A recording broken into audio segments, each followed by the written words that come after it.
We'll use the Q&A to ask your questions. And yeah, we're here to talk about how we can sustain ministry into the future and the role of legacy and endowment funds. Acknowledge that our congregations across Canada are meeting on the traditional territories of Indigenous peoples, and that we're on a journey of healing and reconciliation between Indigenous and non-Indigenous peoples.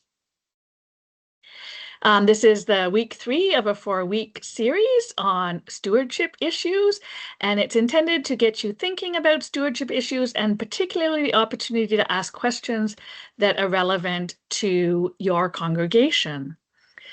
Stewardship is about, there's sort of 2 elements when we're in a church and we look at stewardship. We teach about how we as individuals use the gifts God has given us and how we can participate in mission and ministry, but then also how we as a congregation and a church use the gifts that people have given to God through us. So there's always those 2 different aspects of stewardship that we are learning about and talking about. And today we're particularly going to talk about how churches can set up legacy and endowment funds and use these to fund ministry now and into the future. In order to do that, we'll first what's the difference between an endowment fund and a legacy fund? And should we create endowment funds, or should we just have legacy funds?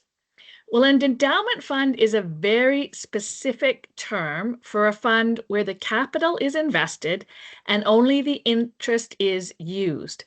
The fund is designed to last in perpetuity.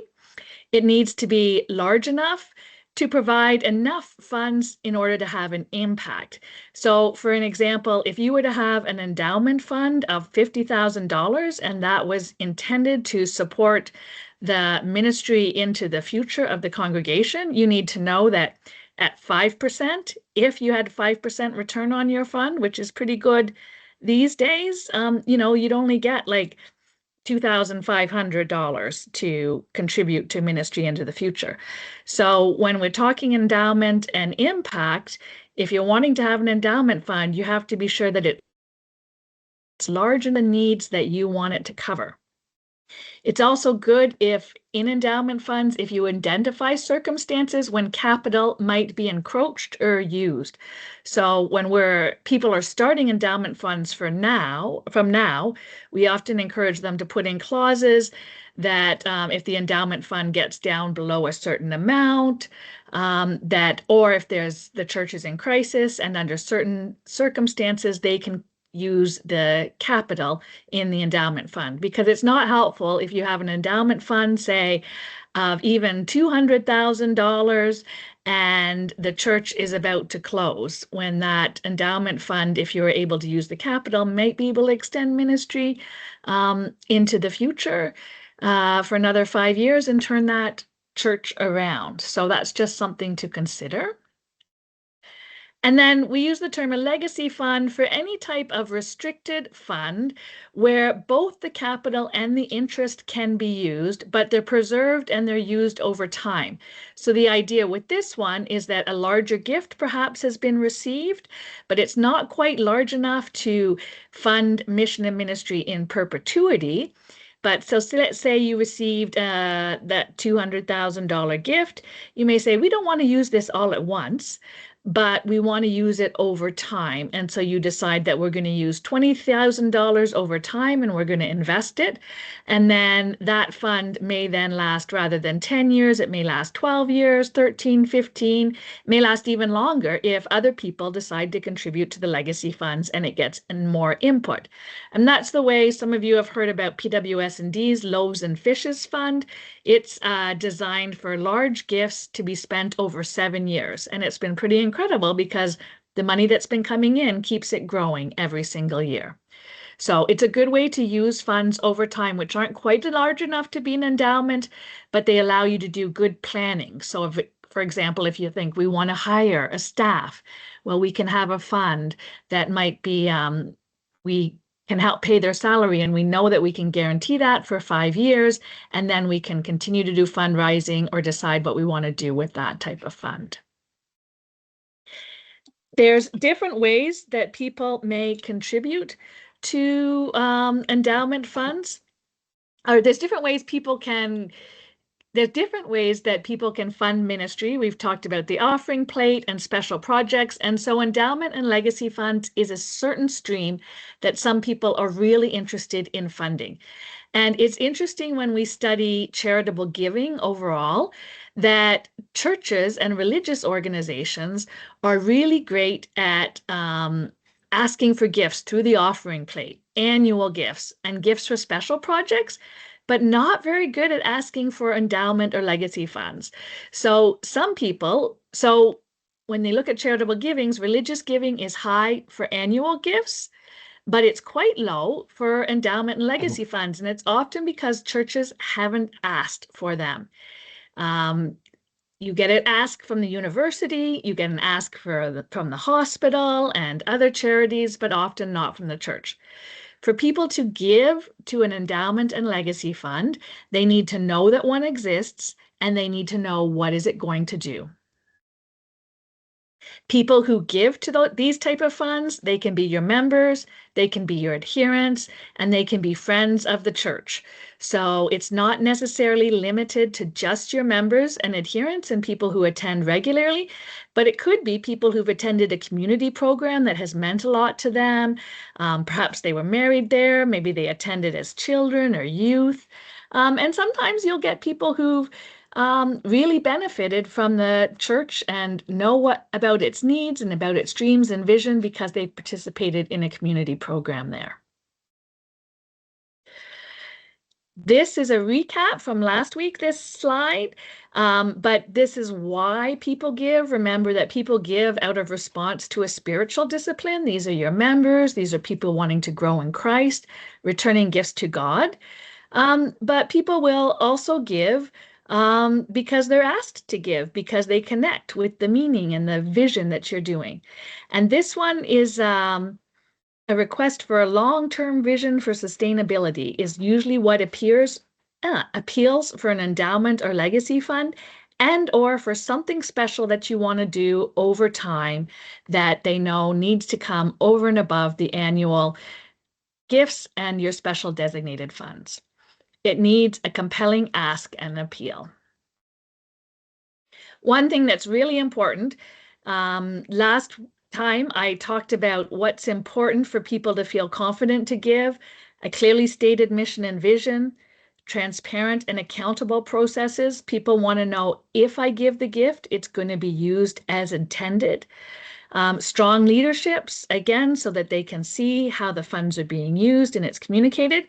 But key for an endowment and or legacy fund is that the ministry has longevity. People believe that the church is going to be there in 10, 15, 20 years. And that's particularly important if we're asking for people to give bequests because they're thinking, oh, I'm thinking 20 years in the future. And I'm thinking, oh, and I'd like to give it to a fund that will help the ministry sustain. So that's really important when it's endowment and it distinguishes them from other type of gifts. I've got a few examples.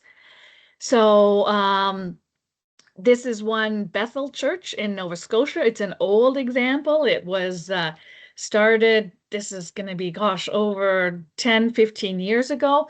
But they started and decided that they wanted to have an endowment fund to support ministry with kids. At the time, they had lots of kids and very little money. There was actually an endowment fund that was $5,000 to support Christian education, which was providing only about $250 to $500 a year. So that was nice to buy some extra supplies for the kids, but it wasn't doing anything big or significant. But their dream was that they wanted to hire a part-time staff person who could serve the children in their community.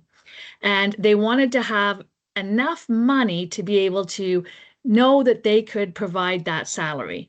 They, as a church, were paying for their regular expenses. The church was going along fine, but they didn't have anything extra. So in order to bring on another staff, they needed something more. So they talked to Herb Gale at the time, and he helped them launch a plan to educate people about planned gifts, particularly the advantages of giving gifts of securities and the difference that a bequest can make. They formed this fund and they said, we're forming this endowment fund, and this is what it's going to support for the next number of years. And they were able to raise $100,000 in 3 months. Now, they had set a goal for $150,000 because that would help them to pay a significant part of the salary of this part-time Christian educator, but it would also allow them to invest in the church's consolidated portfolio, which requires a minimum of $150,000 for a church to invest. And the consolidated portfolio is a professionally managed fund that has fairly decent returns because it's a very large fund that consolidates the investments of churches across Canada as well as national church funds. And so it's a fairly low cost and gets fairly decent returns. It is intended to be a long-term investment, so it's got the sort of higher risk than your GIC will have, for example. Anyway, they raised the $150,000 and they were able to launch a midweek program for children in the community and to really get it going. Now, I talked to the minister. I think the last update I got on this program was about 3 or 4 years ago. But with bequests and additional gifts, they had risen to over $250,000 in the fund, and the ministry to the kids in the community was ongoing. The message and lessons from this church and this example is, first of all, that money follows mission. If you're going to have an endowment or legacy fund, you need to be able to know and articulate what is it going to do. At least what is it going to do in the next 5 to 10 years, and why is it so urgent? Why do you need it? And then how might it continue to support mission and ministry into the future? So you may want to build some flexibility in there because the needs may change over time. But the mission needs to be clearly articulated so people can envision and see what their gifts are going to do and how it's going to make a difference to ministry. We remember that people give to people. So again, in this example, the kids got involved. Everyone knew what it was going to happen, who it was going to benefit, and why they were doing it. So they had the kids involved both by collecting the offerings and collecting the pledges and then writing thank you cards and sharing their stories about why they really wanted this program. And then the church also had an intentional program to teach how people could contribute to the endowment fund. And the reason that it often focuses on gifts of securities and bequests is because there are different ways, because those are the ways that people often are holding funds that are for the future. And so they'll use those type of funds to participate in ministry that's for the future. Particularly a bequest, they know, okay, we don't need the funds to live on anymore, so now we can release them, and it may be a larger gift than they're able to give on an annual basis because it's not needed anymore. And a bequest doesn't mean that you don't leave any money to your heirs or people that you would like to bless as well with an inheritance. But by tailoring your bequest well, you can give to the church and support the church, and it'll cost the other beneficiaries much less than they think or much less than it seems because of the tax benefits that come when you give a bequest. Few other little ideas for endowment funds. First Church in Brandon, Manitoba, they had an endowment fund that was known in the church as the slush fund. It was the rainy day fund. Nobody knew quite what it was going to be used for, but they just kept holding on to the money. And it didn't really inspire people to give. So the money was just sitting there. They decided to change the name to the Partner in Ministry Fund, and they made the terms so that the income would match current gifts to help expand or launch new ministries. And that was sort of inspiring. Everybody likes a good match, so it's a nice way that an endowment fund can encourage current gifts while still growing ministry into the future. During Foundation Month, which is in November, they tell and celebrate the stories of people who make gifts and to the difference that the gifts and uh, they would tell the story of people who made the gifts as well as the impact that those gifts were having. So help connect those together. Some lessons from that. Remember to be grateful for the gifts that come, whether it's a gift of securities or a bequest, to celebrate it and recognize that this is a way to fund ministry into the future. And be sure to say thank you and recognize those gifts. We're just going just past All Saints um, Sunday, and or is it the one coming up? But it's a wonderful time to remember people who have given legacy gifts as part of their life testimony and part of the way they want to participate in God's ministry. And then remember to share the stories of what's happening with the gifts to inspire more people to give. Um, One thought from St. Andrew's Kingston, they had an endowment fund which helped cover the maintenance and upkeep of a very old and historic building that was becoming very challenging for the congregation to sustain. So I see many congregations who will have a building fund, and that could be the default fund where undesignated bequests or large gifts to the church come. But they intentionally did this so that then they could advertise that all gifts through the offering plate go to support the mission and ministry of the congregation and of God. So it's a little bit knowing who their supporters are and tailoring the funds to them so that they want to give to the fund because they see the need for it. People may value the historic church, but see that they don't want to burden upcoming and future generations with the costs of maintaining it, as these buildings can be very expensive to maintain. So, a what if question to get you thinking is what would happen if an undesignated gift of, say, 600,000 or $1 million came into your congregation? What happens next? Do you know what's going to happen to it?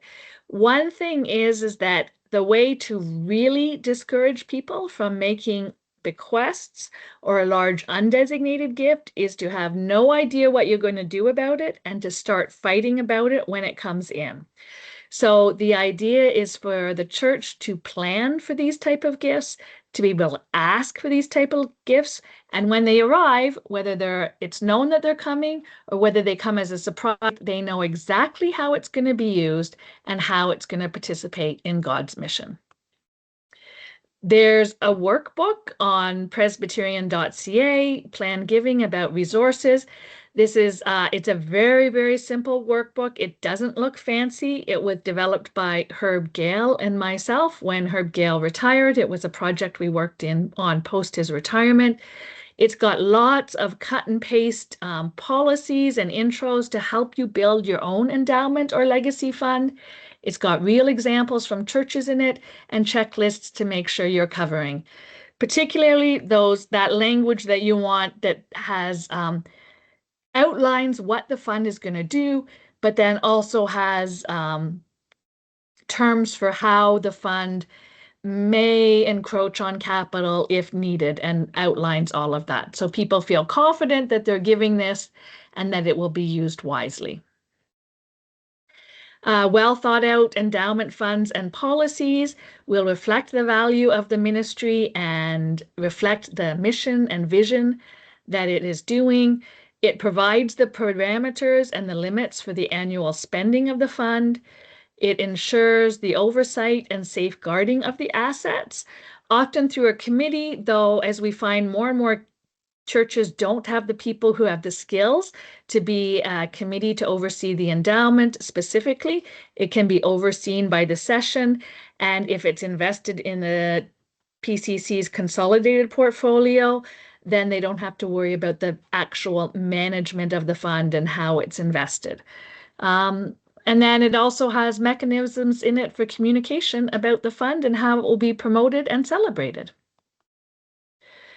I've mentioned the consolidated portfolio of the Presbyterian Church in Canada.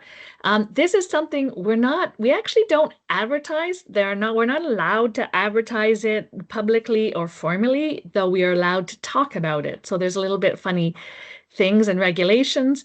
But because we are all part of the PCC, if you're a Presbyterian congregation or ministry, you can invest in our consolidated portfolio. It's 150,000 minimum investment to get started. Once it's invested, it'll start hopefully to grow. But as you spend the money, you may find that you dip down below 150,000, and that's okay. It's just to get in, you need to have that original 150,000. The fees, I am told, are very low by a number of treasurers who really like this as a way to invest the money. And the funds can be redeemed on a quarterly basis, 10 business days before the end of each quarter. So you have to inform the national office if you want to make a redemption. This is not for short-term investments. It is for longer-term investments, and so the risk profile is for that. All right. There we go. Now's our time to discuss, and I am happy to answer any questions that you may have. I'm going to stop sharing my screen. I believe that you should be able to unmute yourself, or if you've typed in any questions, I will look and see if there's any in the Q&A already. I've kind of been, so yeah, okay, no questions in the Q&A, so go ahead and yeah, I see Ruby. Yeah. Yeah, Karen. Quick question, because we're just doing our budgeting right now and talking about, and I just did talking with our accountant on the audit of the 2024 books. Now, Okay. With CRA and everything else out there, there's a little bit of a kerfuffle, and I think it's really good that you provided that difference between legacy and endowment, and the talk around from the accountant's point of view. If we name it endowment, then it's when you bring that money in, she's saying that I should count that as revenue right off the bat, and I'm like, no, because I'm not using it. I only count it as revenue when I extract it from our legacy funds to then move it over to my operating to write a check against it for the building, for example.